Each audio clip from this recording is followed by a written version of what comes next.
U ovom video tutorijalu pokazat ćemo vam kako da rezervišete termin u školi jedrenja Jedriličarskog kluba Ada. Nakon što ste se prethodno prijavili i kupili pretplatu, vreme je da rezervišete čas jedrenja.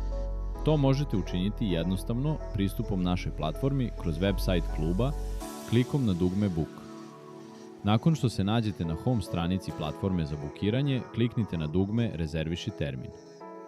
Shodno vašoj pretplati, odaberite odgovarajući termin. Na primer, ukoliko imate pretplatu za privatan kurs za jednu osobu, odabraćete privatan čas za jednu osobu, nakon čega će vam se prikazati kalendar sa rasporedom slobodnih termina. Nakon što odaberete dan i vreme, prikazat će vam se pregled rezervacije koju možete potvrditi klikom na odgovarajuće dugme. Na ovaj način ste rezervisali termin. Više informacija o našoj školi jedrenja možete dobiti na web sajtu kluba ili nam se možete javiti telefonom, mailom ili putem WhatsAppa. Hvala na pažnji i dobar vetar!